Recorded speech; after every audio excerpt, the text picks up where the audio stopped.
Boa noite, boa noite. Bora lá para um bate-papo. Confirmem para mim o áudio, por favor. Fernanda, Denise, pastora Ana, Euzélia. Tô em débito com a Euzélia, gente. Calma, vai dar tudo certo. Confirmem o áudio para mim, por favor.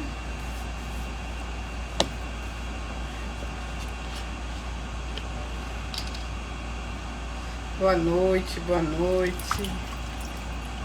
Sextou, vamos conversar. Hélida maravilhosa. Boa noite, Elaine.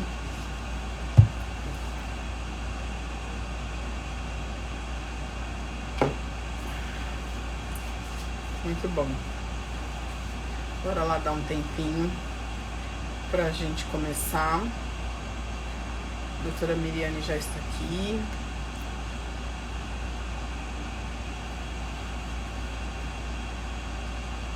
Mais um tempinho, já vou chamá-la, tá?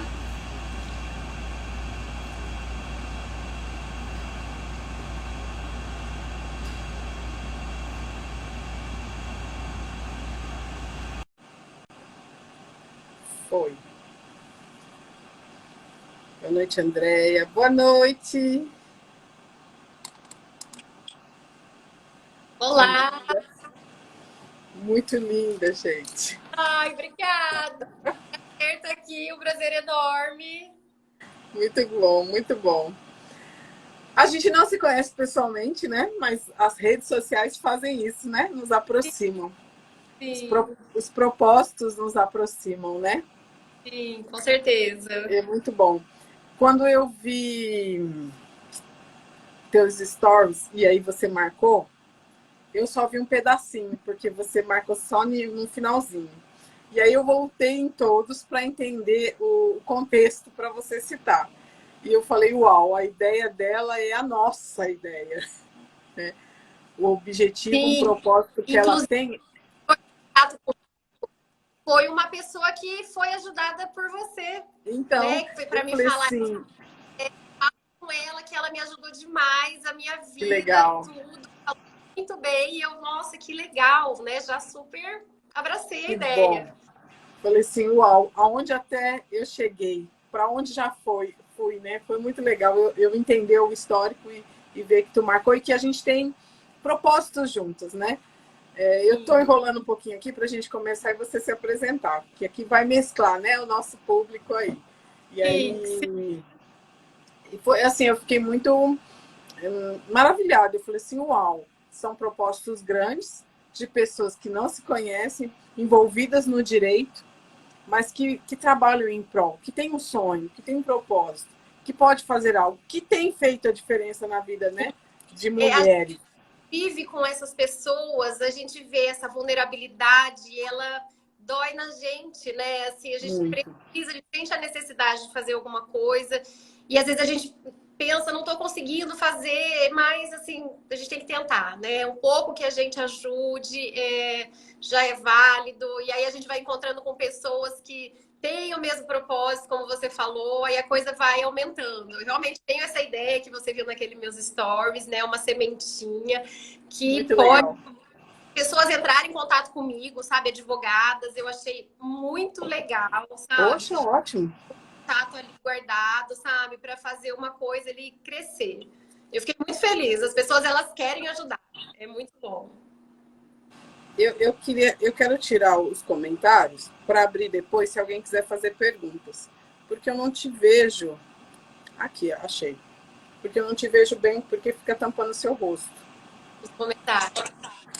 Tirei, consegui. Agora acho que já dá tempo, né? Eu me apresento Pode e se logo apresentar. você se apresenta, tá bom? Tá bom. Como eu falei, né? A união de propósito.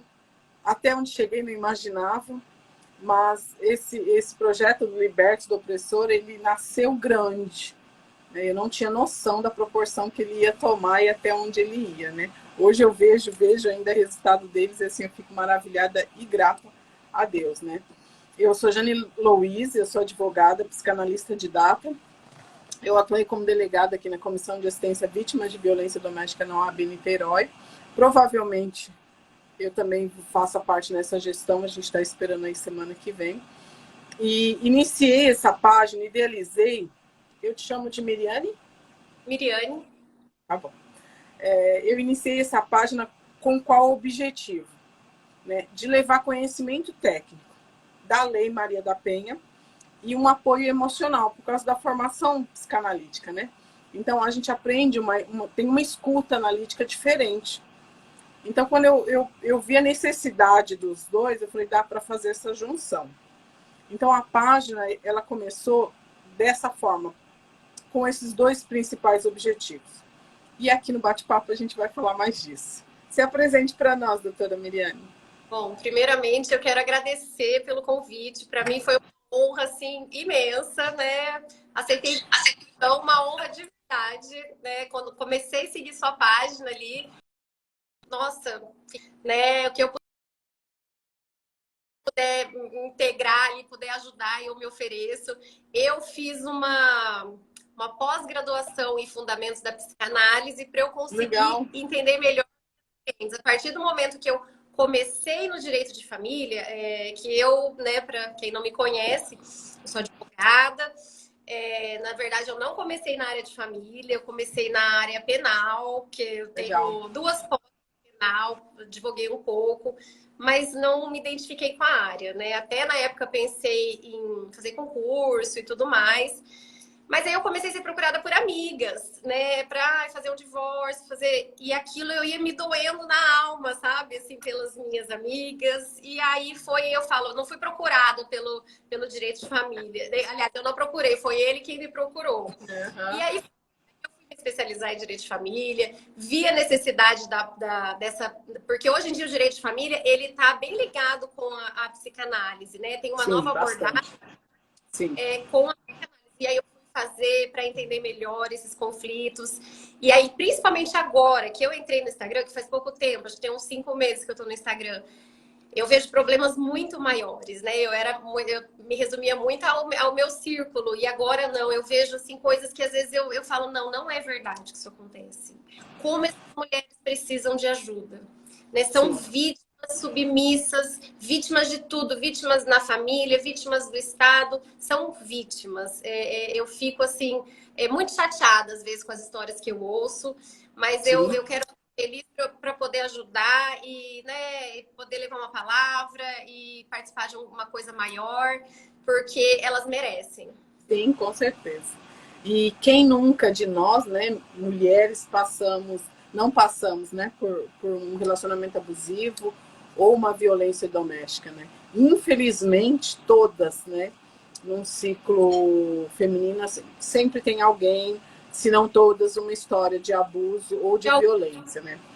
Mas o que todo mundo pensa, violência doméstica, aquela violência da agressão física, né? Às vezes não é só, não se resume a isso, né? Então, isso aqui, praticamente todas as mulheres. Sim, a pior para mim é a psicológica, é o início de todas, né? Eu entendo que a psicológica ela é a chave da porta para as outras violências domésticas. Sempre começa, né, no psicológico. Mas eu, quando comecei, eu tenho 20 anos de advocacia. Eu sou paulista e os primeiros 10 anos eu advoguei em São Paulo, depois vim para o Rio. Estou aqui há 12 anos. Então, quando cheguei aqui, eu advogava para homens. Muitos homens ainda me procuram, né? Na área do direito de família, né? Aqui eu fazia direito imobiliário, minha pós-graduação era na época de direito imobiliário. Então, quando vinha amigos de marido, né, meu marido trazia os clientes, e aí o que me trazia curiosidade nos casos, eu pelos homens, né? A maioria parte ré, difícil, né? Algum que buscava como autor. E eu queria entender, eu falava assim, como que essas mulheres se submetem a isso? Eram muito poucas as que eu tinha, muito poucas mesmo. 90% dos meus casos, eu estava pelos homens. E me veio a curiosidade de entender por que elas se deixam assim, por que elas falam assim, por que elas se permitem isso. E aí eu comecei a buscar o outro campo, né, o outro lado. E fui entendendo e fui me colocando também no lugar delas. Hoje eu posso dizer que eu advogo para as duas partes ainda, 50-50. Mas entendendo o campo delas, que também veio a ideia da página. Vou levar conhecimento técnico, porque eu vi a dificuldade, e eu reparo nas perguntas que te fazem, né, que eu fui acompanhando, no quão elas são leigas dos seus direitos. O quão elas acreditam no outro ou num ditado popular. O quanto elas validam isso. Então, a página, quando ela foi criada para levar conhecimento técnico, eu como advogada, eu não clinico como psicanalista, eu só dou aula, eu falava, eu preciso levar a Lei Maria da Penha para elas, eu preciso falar do direito para elas, elas precisam entender os seus direitos, e fui. Palestrei até fora do Brasil, andei o Brasil inteiro falando sobre a lei, aquela coisa linda, mas na função da OAB, como delegada, eu fazendo os plantões, eu ouvia. Ou eu via o quê? Ela sim, pleiteando o direito. Mas passava 6 meses, 1 ano, ela voltava para o ciclo de violência. Ou para aquele mesmo abusador, agressor, ou para outro. E eu pensei, não é isso. Não é só isso. Tem mais, eu preciso ir mais a fundo. E aí a minha escuta analítica, né, me fez enxergar isso. Eu preciso tirar ela do ciclo do abuso. Eu preciso fazê-la entender que ela não precisa disso. Independente se ela vai atrás do direito dela ou não. Mas ela precisa entender por que ela está nesse ciclo. Ela precisa quebrar o ciclo. Então, hoje, a página ela está muito mais voltada ao lado emocional. A gente tem grupos terapêuticos para isso. E é lindo quando elas se permitem, porque é um processo dolorido, né? Tratar com o emocional, entender o ciclo, se ver como vítima no ciclo e quebrar esse ciclo. É muito dolorido. Mas as que conseguem depois voam. E é lindo. Mas, em contrapartida, eu vejo o quão elas são leigas e o quanto elas acreditam, né? Nos ditos populares ou nas ameaças que eles fazem. E eu reparo que não é só aqui, mas com as perguntas que eu vejo que você recebe, é tudo, parece que é generalizado. Como que você vê isso? Então, eu vejo assim, primeiro de tudo, eu acho que fora as questões ali envolvidas, eu acho que falta um apoio do governo para essas mulheres. Eu acho que essas vítimas, elas deveriam ter um pensionamento temporário, porque por mais que muitas queiram sair do desejo, que também já é difícil, né? Porque muitas nem psicologicamente conseguem sair. Por mais que queiram, não tem condições financeiras, não vai sair de casa, vai, né? Às vezes trabalha, tem os filhos, mas se sair não vai ter dinheiro para pagar um aluguel, não vai ter dinheiro para os filhos. Então, assim, primeiro de tudo, eu acho que deveria ter uma política nesse sentido, de uma ajuda financeira para essas mulheres, para que elas consigam se libertar, pelo menos financeiramente, porque isso é tudo, né? Queira ou não, se ela sem dinheiro, ela não vai viver. Então, ela já vai sair de uma situação que o coração dela tá destroçado, sem dinheiro, emocional destroçado. Então, eu acho que falta muito isso, sabe? Fora toda a parte emocional que é importantíssima, porque não vê que isso não acontece somente entre quem é dependente financeiramente, né? Mas quem é dependente financeiramente se vive muito mais.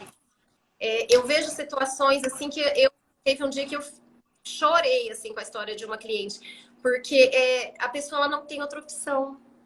E aí os filhos ali estão vendo, crescendo, eles vão aprender isso. É o que eles viram. É um ciclo que não acaba. E eu acho que, assim, primeiro de tudo, tinha que ter um apoio financeiro para essas mulheres. Isso é uma coisa muito importante. Dar um respaldo financeiro para elas poderem buscar ajuda. É a principal queixa, né?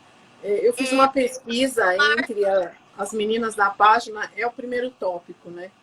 A dependência financeira e a preocupação. O que eu vou fazer? Depois vem os filhos, né? Que é consequência, né? E é muito triste, é uma realidade muito, muito, muito triste, né? Fora, né, muitas vezes isso que ela já viu na casa dela acontecendo, né? Então, minha mãe apanhava, ou meu pai era assim mesmo, opressor, e é assim mesmo que funciona. É uma cultura que já veio, não, tem que aguentar a mulher para ficar casada, ela tem que aguentar essas coisas, é assim mesmo que funciona. E não é, né? Soma-se vários fatores ali e a pessoa acaba acreditando que ela tem que passar por que aquilo ali é a vida e fazer o quê? É, Minha mãe passar.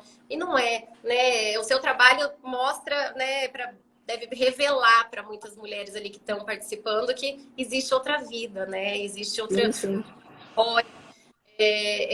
Por isso que a gente tem que acreditar, tem que buscar mesmo esse tipo de trabalho, tentar fazer uma política para as mulheres, para uma ajuda financeira para essas mulheres, porque o que, que acontece também na vida das mulheres? Elas buscam por igualdade, mas essa igualdade não existe, a gente sabe. O que houve foi uma igualdade, elas adquiriram mais obrigações, né? Mas vantagens não. Homens, eles deixaram de ter mais obrigações, porque hoje em dia eles não são provedor, eles não cuidam dos filhos, eles, né, vivem muitas vezes nas custas de uma mulher que trabalha, vem, põe todo o dinheiro dela dentro da casa e ele sai beber, sai ele. Então, é todo um sistema ali que tem que ser modificado. É uma É. coisa cultural, porque Iniciando por nós mesmas, mulheres, né? Uma vez, numa palestra num local aqui, eu perguntei, porque justamente trouxeram essa questão sobre o governo, né?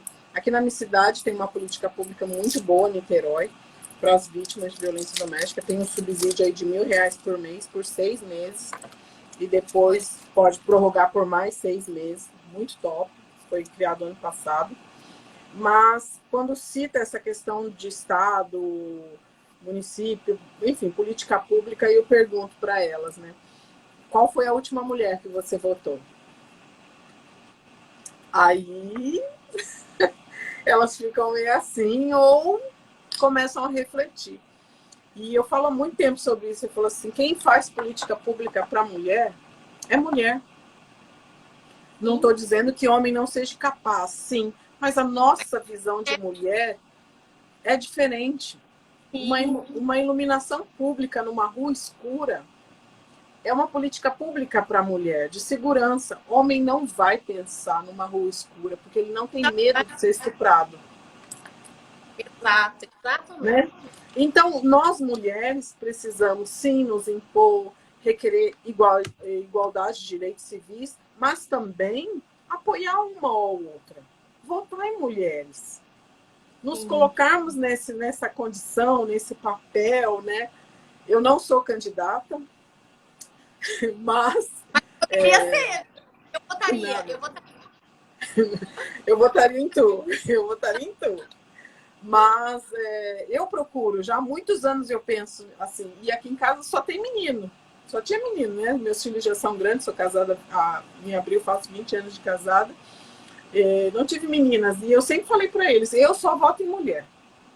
E às vezes perguntam, vai votar em quem? Eu falei, numa mulher, se vocês forem por mim, só votem em mulher. Nessa casa aqui todo mundo é obrigado a votar em mulher, e eles riam de mim. Assim, a mulher vai mudar o mundo. Ela não precisa governar. Eu entendo que ela não precisa governar, nem é papel em algumas condições dela. É o meu entendimento. Mas a política pública efetiva para a mulher, quem faz é uma mulher. Que tem os olhos para isso, que tem capacidade para isso. Isso é outro tudo. Mas o duro é que às vezes nos falta mulheres para votar, né? Você me falou, né? Aqui na minha cidade mesmo, eu sou de Londrina. Não teve mulher pra gente votar. Assim, pra vereadora, assim, votei numa mulher que protege animais, mas são poucas. Não tinha. Aqui na minha cidade são 31 cadeiras, entraram 11. Na cidade vizinha são 27 cadeiras, entrou uma mulher para 27 cadeiras. Vejam bem, a cidade vizinha é o dobro de tamanho e de população da minha. Olha o quanto de política pública efetiva que não vai acontecer. Porque, independente do partido que seja, essa visão de política pública feminina está mal representada. Mas por quê? Não é a instituição, não é a política, não é o sistema eleitoral, somos nós. Eu gosto muito de trazer responsabilidade, Miriam, para mim, quando eu vejo um problema. Eu enxergo um problema e eu entendo que eu faço parte da solução. E aí eu me questiono, aonde eu posso ajudar nisso? Eu quero, não quero, eu posso. E quando eu olho para a política, eu vejo isso. Eu não quero estar lá, mas eu posso ajudar alguém a estar lá. Então eu voto em mulheres. Há muitos anos eu só voto em mulheres. Procuro, pesquiso, enfim, faço a minha parte como cidadã, como mulher, votando em outra mulher, porque é o que eu quero ver lá. Isso não faz parte da nossa cultura. As mulheres não votam em mulheres.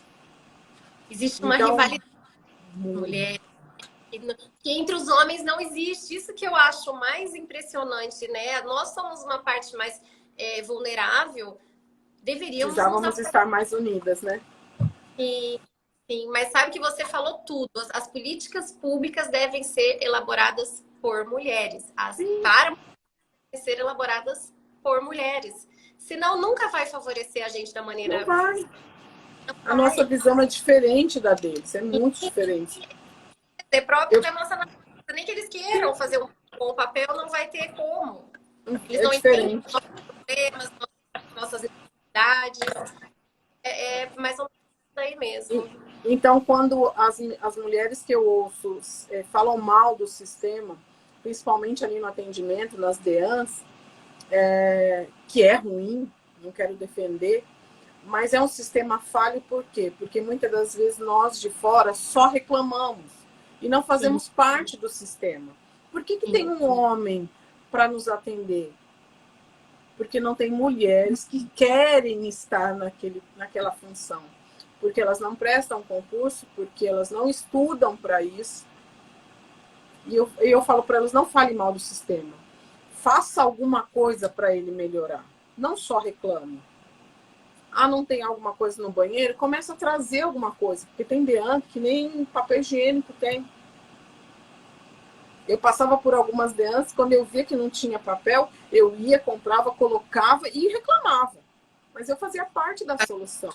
Né? Então, eu sempre falo para as vítimas ali, não olhe para a parte ruim. Tá ruim, sim. Não estou dizendo que tá bom. Precisa muito melhorar? Precisa. Mas faz parte um pouquinho da solução. Traz alguma coisa de boa e investe em alguém, numa mais nova, numa jovem, para ela estar nesse papel. Daqui a 5, 10 anos. Porque, infelizmente, eu espero que acabe. Mas a gente não sabe que não vai acabar. Mas pelo menos amenize, né, a violência doméstica. Então, o sistema hoje é falho por nossa própria responsabilidade, não culpa, mas responsabilidade, porque muitas vezes não fazemos isso. Pensar dessa maneira e tentar ser mais ativa, né? Isso. Eu queria saber uma coisa sobre o trabalho. Sim. Tá falhando um pouquinho. Tá ouvindo? Agora foi. Algumas seguidoras me perguntaram, né, como seria? A pessoa te procura, como que ela procura você, ela expõe o problema, como que é o trabalho seu? Para os grupos terapêuticos? Tá. Na parte jurídica, aqui no estado, eu encaminho ou eu mesmo faço. Faço todas as ações, tudo pro bono. Quando é fora do estado, eu encaminho para algum colega que se dispõe a fazer pro bono, que são raros também hoje em dia. A parte emocional, eu faço uma primeira escuta ali e encaminho para um grupo terapêutico. Hoje nós somos em 11 grupos terapêuticos.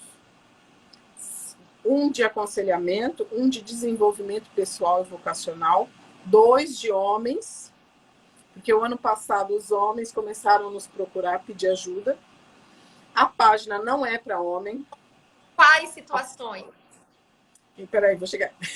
A página não é para os homens, não tem conteúdo para homens. Eu evito imagem de homens na página para não despertar gatilho. Mas o ano passado eles começaram a pedir ajuda. Ei, eu sou um abusador e quero parar. Ei, eu sou abusado. Então, nós atendemos hoje, Miriam, 20 homens. E eu vou dizer para você, tá 50% de abusados e abusadores. Tá ali, ó. Porque tem, né? Infelizmente tem a mulher, a opressora, a agressora, a abusadora, né? Existe, infelizmente. O abusador procurar é uma iniciativa interessante, porque normalmente Sim. eles respeitam. Não, eles evitam ao máximo, né? Mas eu tive uma experiência, um ano retrasado, no TJ aqui, de participar de uma reunião, porque ano retrasado, isso, 2020, não, era facultativo, né, pela lei, os homens participarem de reuniões terapêuticas.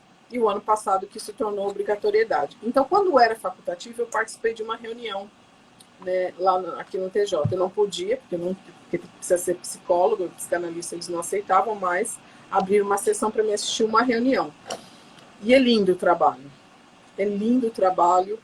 E é lindo também ver o resultado, porque a reincidência caiu em 98% daqueles homens que estavam ali. E muitos estavam ali, queriam se entender. E eu tô falando tudo isso não é para justificar, não, porque nada justifica a violência. Nada.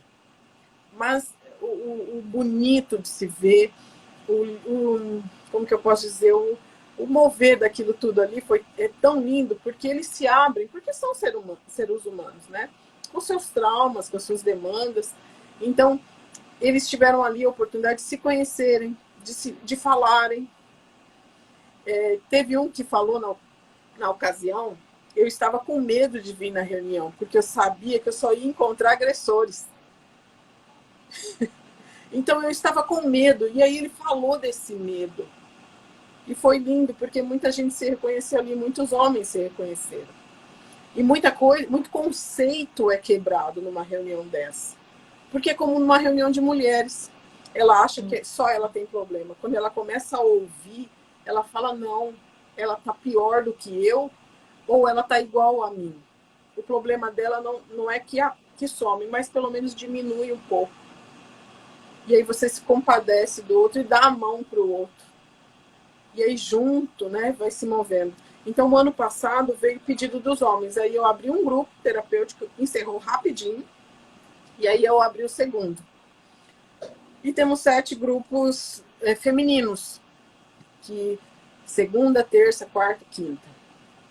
Desses 7 grupos femininos, eu estou contando assim porque às vezes eu esqueço. Desses 7, tem um teens, que é de garotas, né, de 12 a 17 anos. Que é a forma preventiva, né? Eu gostaria de abrir muito mais, mas infelizmente isso é muito... a procura é muito pequena das meninas e deveria ser muito maior, porque é um trabalho de prevenção, porque infelizmente os relacionamentos abusivos começam nessa idade, né? Elas viriam assim, mas elas, preventivo, você diz que elas não estão sofrendo nenhum tipo de abuso, elas vão para aprender?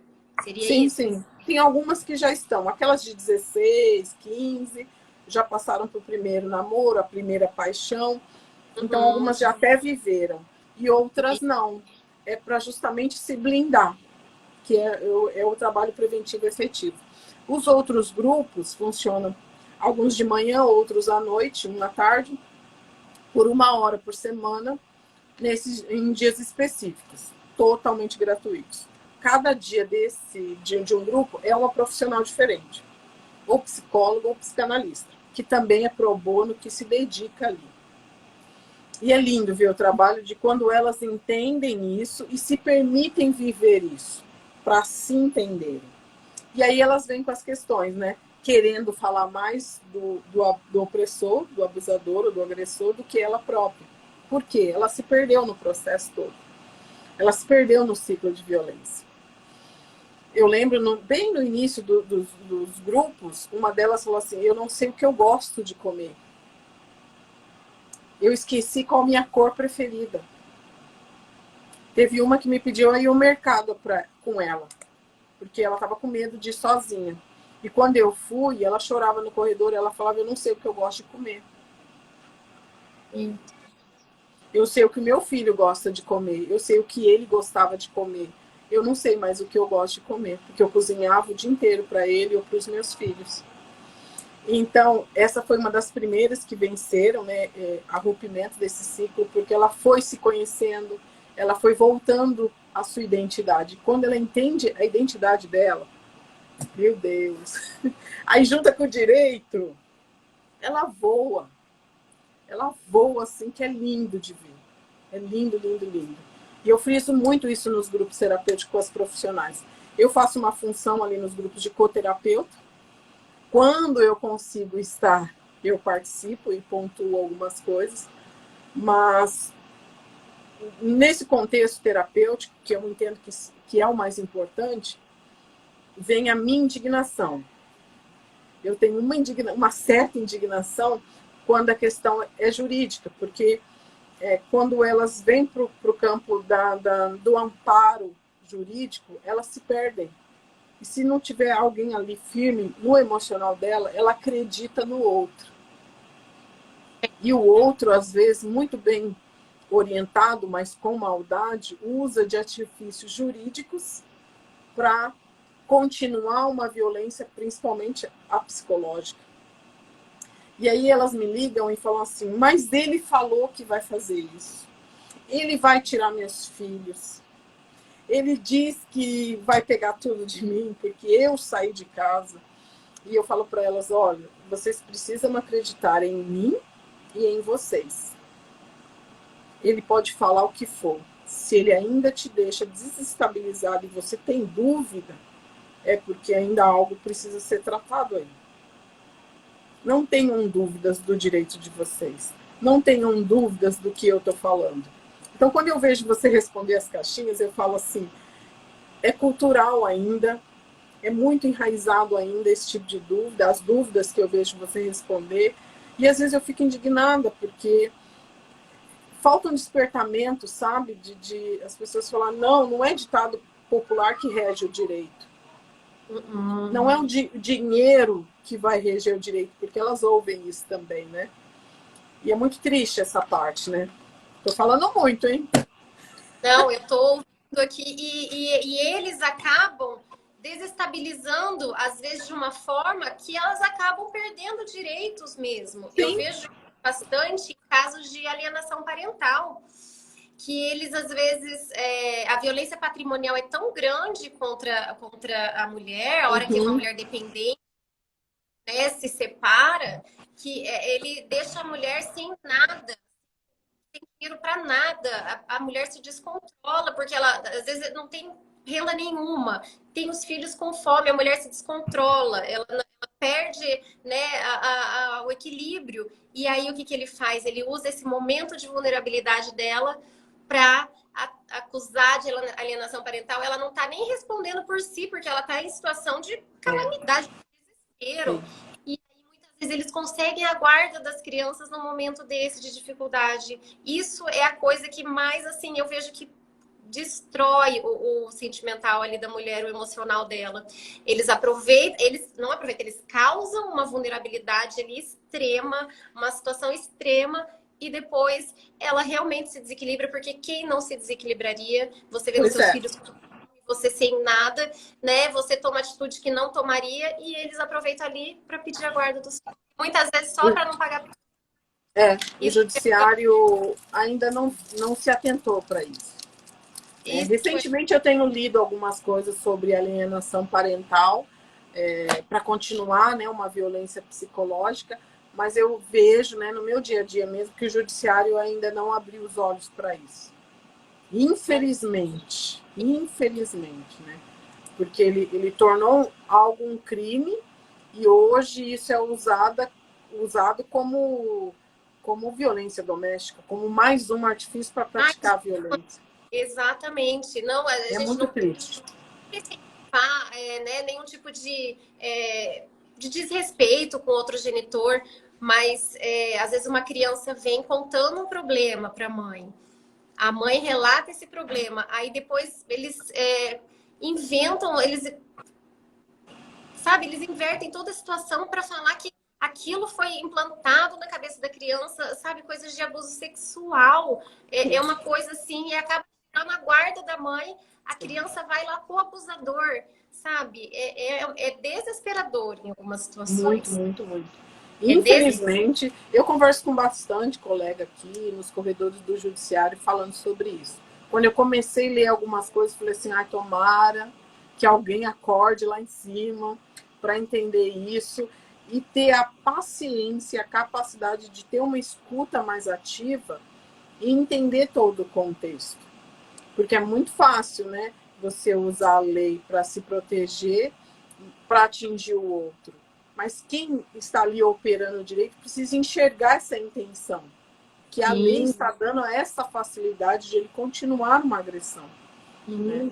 E vai ter que falar muito disso para ter as pessoas começarem a entender, a ler e a colocar em prática. Né? E quando eu falo indignação, as meninas, né, a maioria que eu atendo, falam que eu sou muito direta, né, que eu sou muito brava. E eu falo, eu estou brava mesmo com vocês. Eu fico brava porque vocês precisam brigar pelos direitos de vocês e não colocar em dúvida. Gritem o direito de vocês. Corram, não vai perder uma casa porque saiu correndo. Ai, mas eu não tenho mais. E eu falo de uma forma muito incisiva, elas falam que eu sou brava. Porque eu fico brava mesmo com o poder que eles têm, mas a gente entende todo o histórico. Mas fico brava também com elas que não buscaram antes, às vezes, o direito, e quando buscaram, querem também como um remédio de mudança de vida. E não é. Eu falo, um processo não vai mudar a sua vida. Quem vai mudar a sua vida é você. O processo só faz parte da mudança. Porque elas falam assim para mim, ah, doutora, depois que a senhora assinar o papel aí, minha vida vai mudar. Eu falo, não vai não. Inclusive vai piorar. Aí eu falo, a senhora é muito pessimista. Não, é realista. Vai piorar e você precisa estar forte para passar por isso. Não é porque denunciou que vai parar. Vai passar. Mas não vai parar por um tempo, infelizmente. Mas você tem que ser firme até o final. Você tem que estar forte até o final. Por isso que eu vi muita necessidade do grupo terapêutico. Porque muitas estão ali no grupo terapêutico sofrendo emocionalmente, passando por brigas, por guarda, alienação parental, o divórcio, a partilha de bens. Então, ela fortalecida emocionalmente, ela consegue entender, ela consegue ultrapassar com mais força, principalmente sabendo quem ela é, não sabendo só os direitos. Eu costumo dizer que nos meus processos eu atuo mais como psicanalista do que como advogada. Mas eu acho que ele precisa de ligação, né? Porque a pessoa que chega procurando uma advogada ou advogado de família, ela tá em pedaço, né? Ela tá em pedaço. Não são papéis que a gente vai lidar ali, são vidas, né? Vidas, famílias, crianças, né? Então, precisa de uma abordagem diferente. É uma coisa, assim, é muito diferenciado, eu acho, assim, o direito de família. Eu vi que o Poder Judiciário aqui, não sei aí, mas aqui do Rio eles tentaram colocar constelação sistêmica, né, familiar. O que eu acho um absurdo na pauta de violência doméstica. Eu falei, não sei quem teve essa ideia aí. Constelação é muito top, no direito de família, inclusive, mas não no contexto de violência. Não dá para reviver violência. Violência é para ser exterminada. E a constelação, muito embora seja uma ferramenta maravilhosa, mas ela revive muita coisa.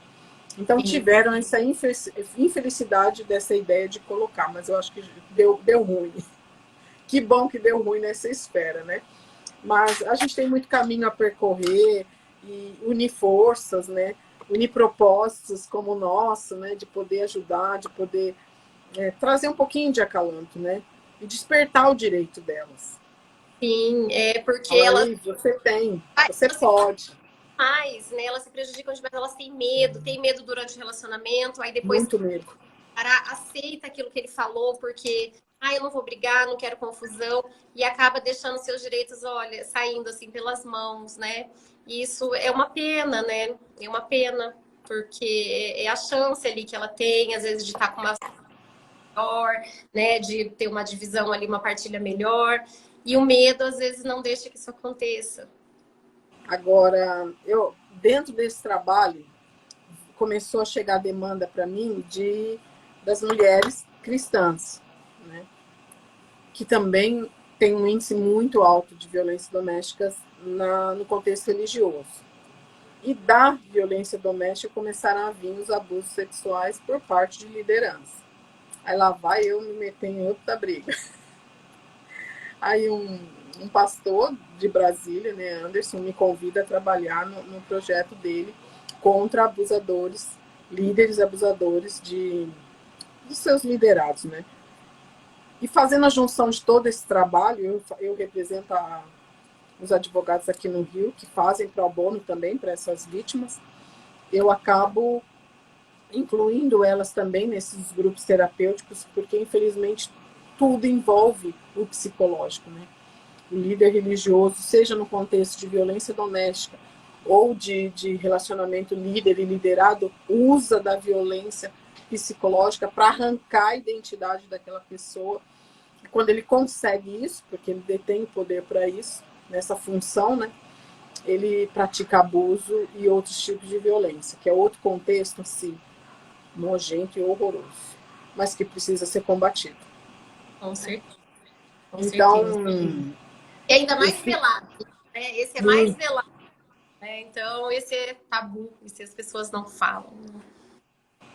Eu sempre falo para as meninas no grupo terapêutico, quando vem de um contexto religioso, isso não é, mas isso é tabu na igreja. Não, isso não é tabu, isso é um assunto necessário. E é tabu porque a gente não falava antes, tem que falar agora, tem que falar todo dia, tem que falar em cada culto, em cada missa, em cada reunião, vocês têm que falar sobre isso.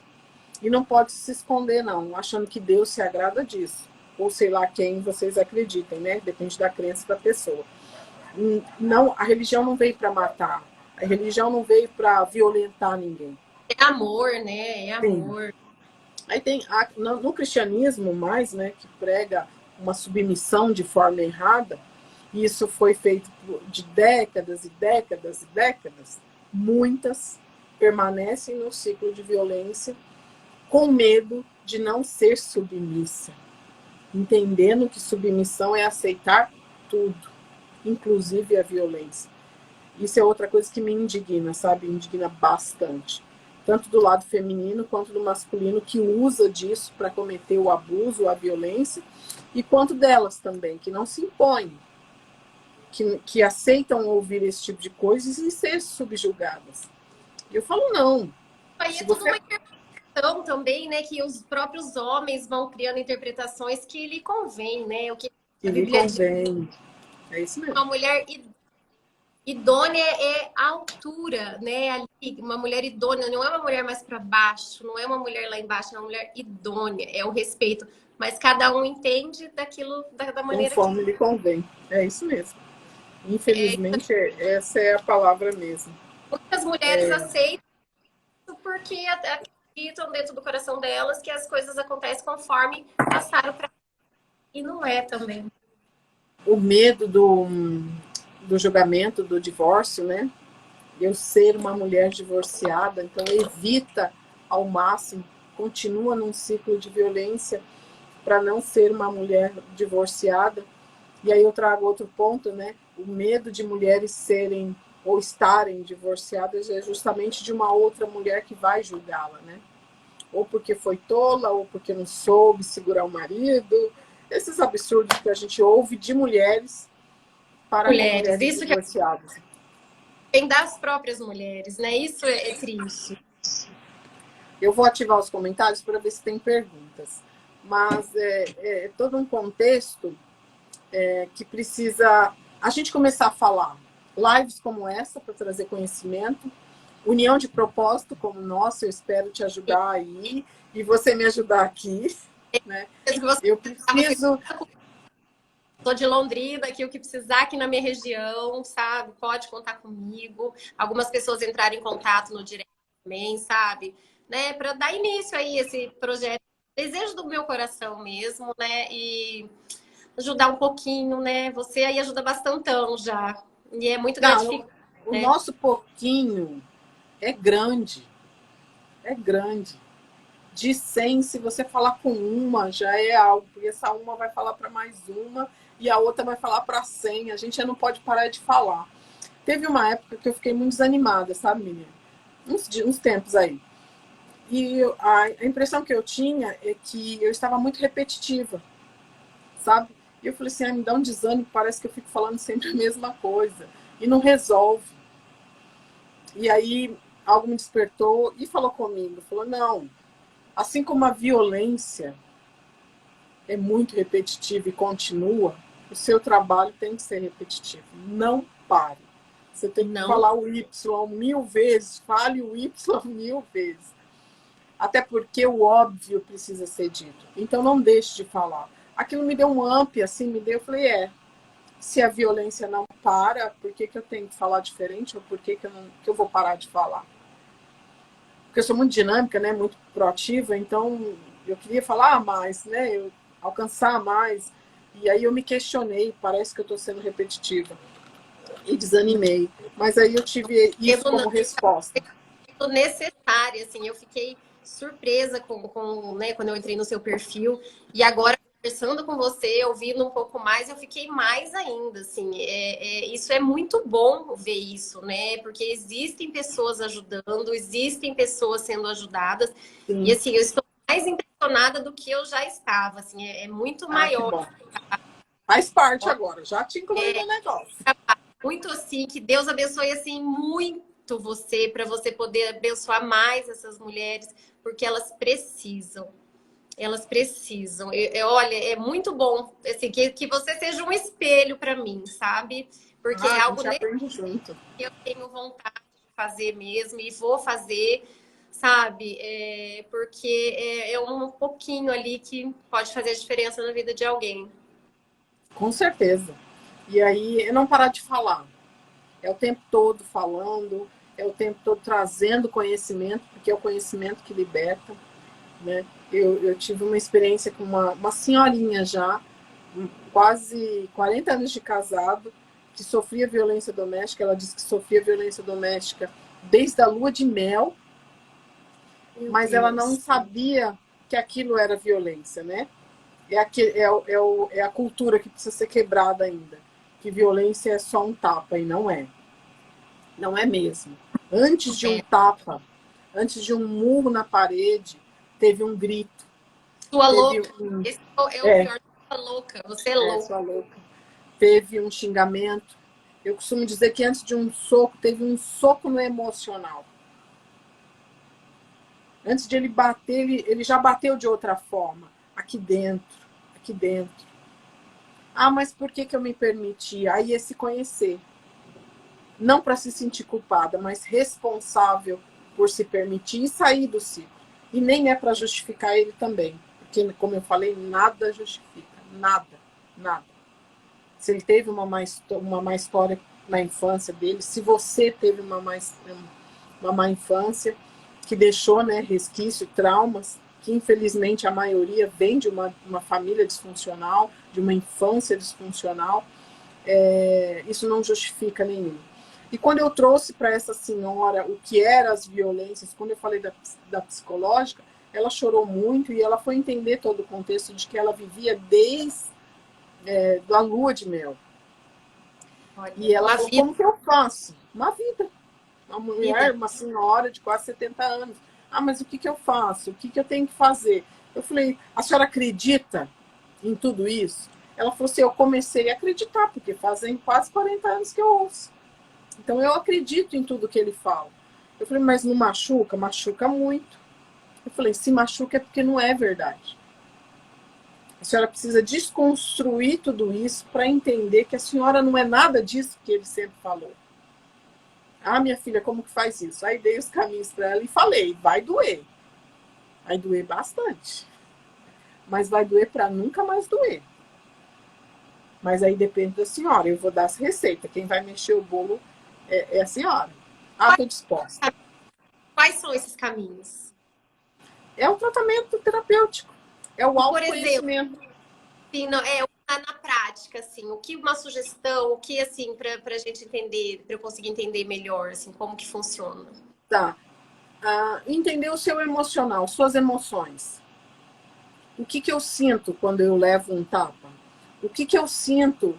Qual emoção sobressai quando eu sou xingada? É de tristeza, raiva, amargura? Dependendo do que for, a gente tem um caminho a seguir. E a maioria vem da infância. vem de um pai disfuncional, uma figura paterna de proteção que não teve, que ela está buscando num outro homem, num relacionamento, quer seja com o homem ou com uma mulher, né? Aí o agressor pode ser qualquer pessoa, mas costuma ser homem e mulher, por isso que eu falo muito nesse contexto. Então, assim, 90%, Miriane, vem de uma família disfuncional, com emocional disfuncional, por causa da falta de uma figura paterna, de uma figura masculina. Um pai adicto, um pai alcoólatra, ou um pai ausente. E aí essa mulher, essa menina, ela cresce procurando a proteção de um homem. E aí ela acha, ou acaba procurando inconscientemente, porque ela está procurando um pai. Inconscientemente ela encontra alguém disfuncional e tenta salvar ele o tempo todo. Ajudar ele o tempo todo. Porque, na verdade, ela quer alguém que a proteja, que a ame. Só isso.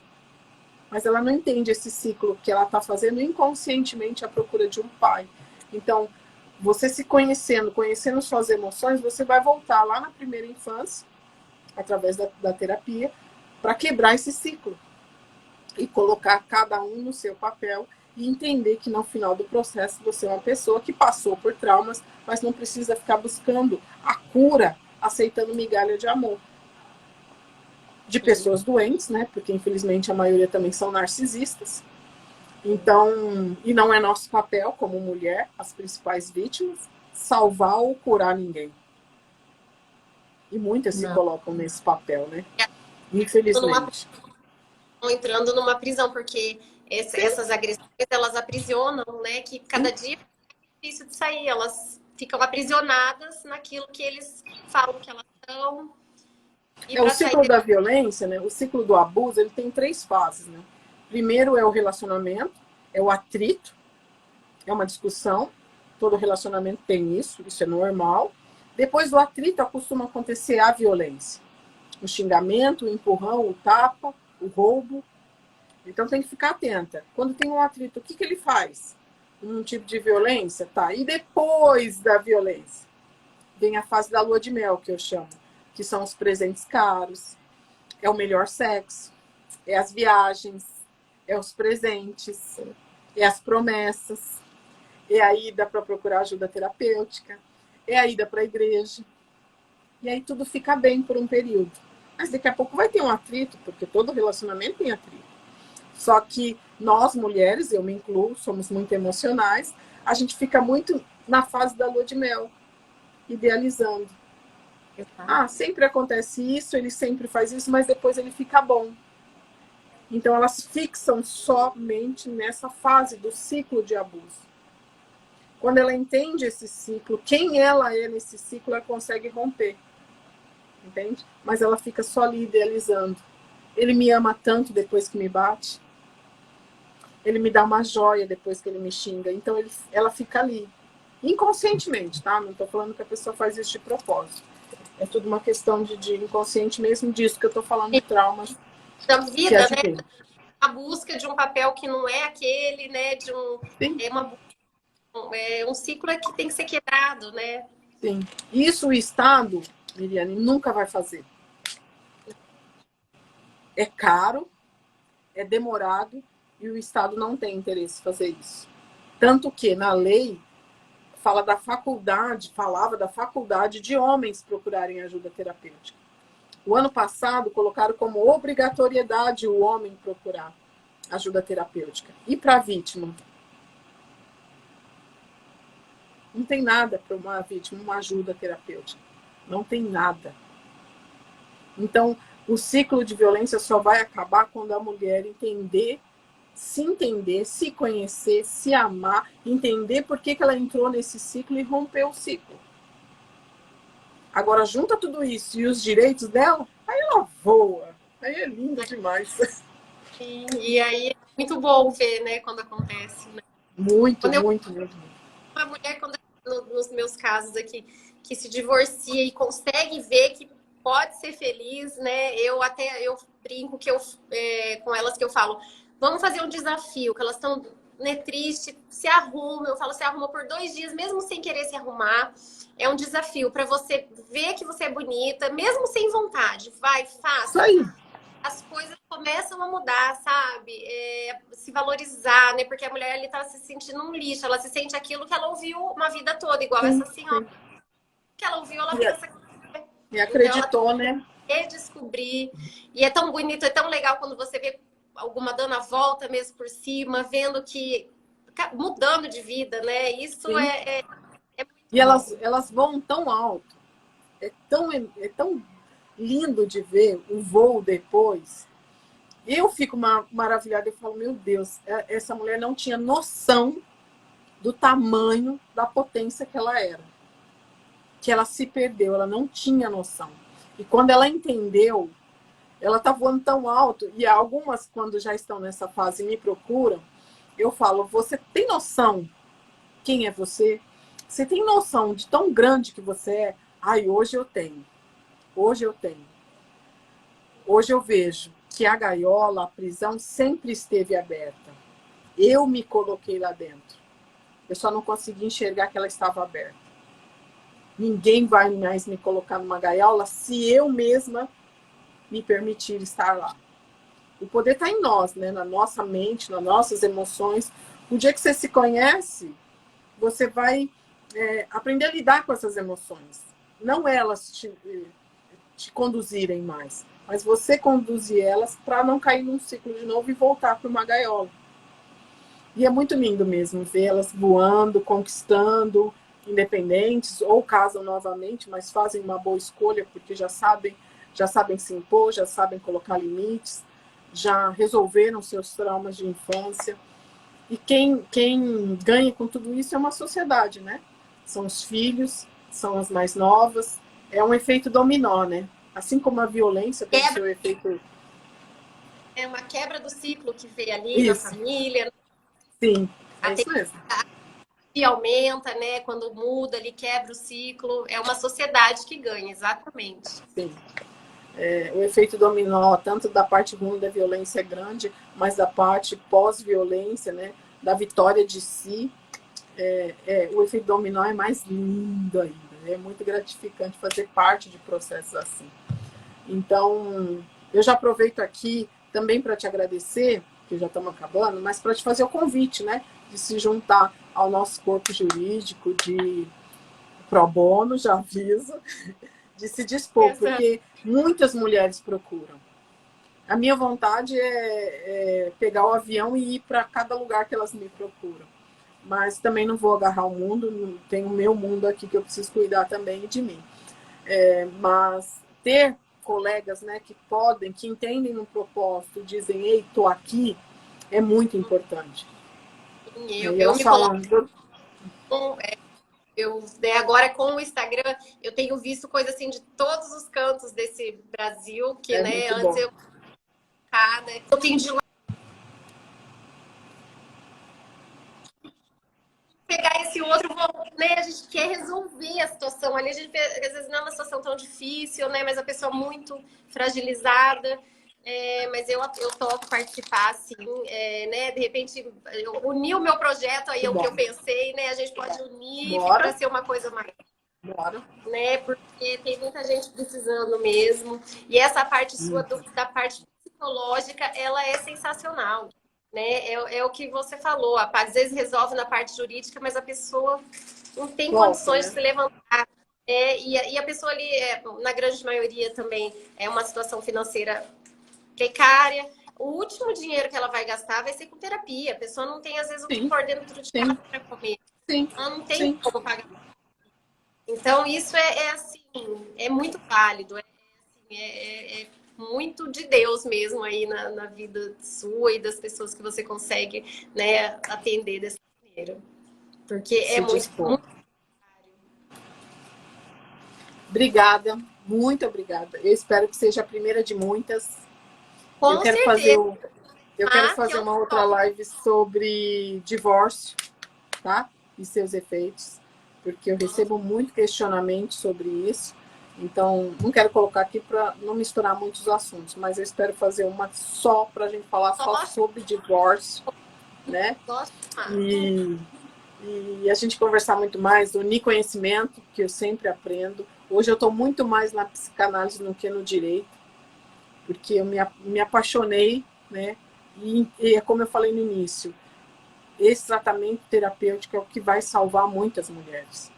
Não é só o direito. O direito faz parte do processo de cura. A financeira faz parte, mas o Sim, psicológico ali é sim. uma coisa. É a gaiola que está aberta. A pessoa não sai, ela não consegue Porque não sair. entendeu, porque não enxerga, né? Às vezes não Ela não enxerga que está aberta. consegue, ela não sabe sair dali, ela só sabe viver ali. É. Mas a gente está aí para trabalhar Eu para elas. adorei te conhecer, assim, né, Muito bom. principalmente aqui. Você tem, olha, uma energia maravilhosa, uma pessoa boa de Obrigada. conversar. Que as mulheres todas devem ter muita empatia com você, uma pessoa, Obrigada, obrigada. sabe, Certo. muito, muito boa, sabe? Eu Adorei. sou brava, eu não sei por que elas gostam Não, de mim. você dá segurança, você passa segurança. Não é brava, transmite segurança. Então, né, isso é maravilhoso. Gostei muito. Olha aí, uma Foi oportunidade muito que o Instagram, bom. né? Eu falo que eu Pois tive uma é. certa tendência de entrar no Instagram, mas tem sido muito bom, porque né, eu tenho tido contato com coisas, pessoas que eu não teria antes, né? Então eu Eu agradeço mesmo. vejo você responder as perguntas. Eu falei, eu queria ter essa disposição de responder todas essas perguntas aí, Agora eu não mas eu não consigo. consigo. E o digital, ele veio para ficar. Se a Não, gente não se adaptar a ele, não, e fica a pergunta, às vezes fala, ai, gente, eu não respondi, vou responder, vou lá responder rapidinho. Aí eu já começo a responder todas, sabe? Aí fica aquela coisa, fala, ai, mas a pessoa tá precisando. Ai, gente, eu sei o quanto eu tô me virando nos 150, sabe? muito bom. Elas Mas precisam, vale a pena. é muito gratificante, é muito bom. Obrigada, Miriane, obrigada Eu mesmo. E a gente vai conversar bastante ainda, estou à porque eu tenho disposição, coisas aí em porque precisa, Londrina. assim, né? A sua indicação, a sua referência veio de uma pessoa que foi ajudada por você, então Que nada bom. melhor do né? Então, né, parabéns. E obrigada mesmo, foi uma honra participar aí com você. Para mim, nossa, um presentão. Gostei Que muito. bom, que bom. E vamos se juntar aí, unir forças, né? Para a gente acolher. Eu tenho um lema, né, no Liberte, acolhimento sem julgamento, né? Para a gente se acolher entre mulheres e não julgar umas às outras, para a gente se unir e a violência acabar. A violência acabar e nós mulheres vamos, né?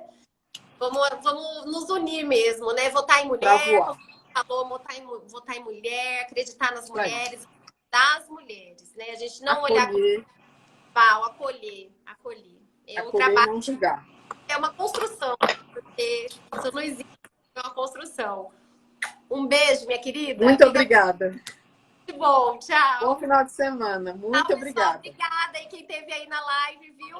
É. Beijos. Tchau, tchau. Eusélia, um beijão. Beijos. Beijo.